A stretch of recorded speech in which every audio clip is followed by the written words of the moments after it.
Cục Hàng không lắc đầu với đề xuất tăng máy bay của Bamboo Airways. Công ty trách nhiệm hữu hạn hàng không Tre Việt, Bamboo Airways, vừa có văn bản gửi Bộ Giao thông Vận tải về việc xin cấp lại giấy phép kinh doanh vận chuyển hàng không do thay đổi về người đại diện pháp luật, bổ sung thêm chi nhánh, tăng vốn điều lệ lên 1.300 tỷ đồng. Vốn điều lệ theo giấy phép hiện tại là 700 tỷ đồng. Đồng thời đơn vị này cũng muốn thay đổi phạm vi hoạt động thành kinh doanh vận chuyển quốc tế, nội địa và khai thác trên 30 tàu bay, hiện tại là kinh doanh vận chuyển quốc tế, nội địa đến 10 tàu bay.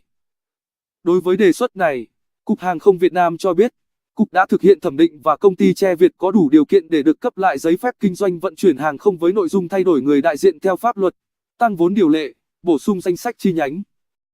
Tuy nhiên, đối với nội dung thay đổi phạm vi hoạt động kinh doanh vận chuyển quốc tế, nội địa và khai thác trên 30 tàu bay, Cục Hàng không nhận định đây là vấn đề cần xem xét một cách kỹ lưỡng, thấu đáo trên cơ sở các quy định của pháp luật, nhu cầu thị trường, sự phù hợp với kết cấu hạ tầng cảng hàng không cũng như năng lực của công ty Tre Việt và thực tiễn việc đảm bảo giám sát an toàn hàng không của Cục Hàng không Việt Nam.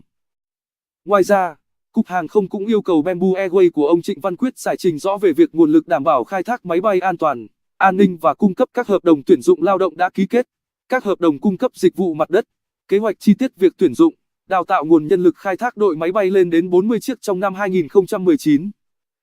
Theo Cục Hàng không, với nguồn lực hiện tại Cục này đã thông báo cho Bamboo Airways của ông Trịnh Văn Quyết về việc chỉ đảm bảo quản lý được đến 256 máy bay đăng ký quốc tịch Việt Nam, bao gồm cả các tàu bay trực thăng và tàu bay hàng không chung.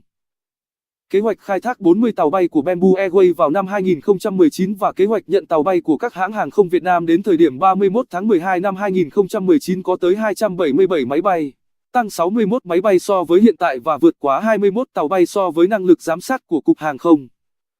Bamboo Airways được thành lập giữa năm ngoái, với vốn điều lệ 700 tỷ đồng. Hãng hàng không này hiện là hãng bay thứ 5 tại Việt Nam có giấy phép bay vận chuyển hành khách.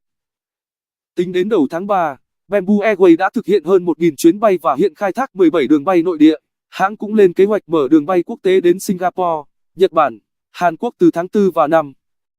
Ngọc Vì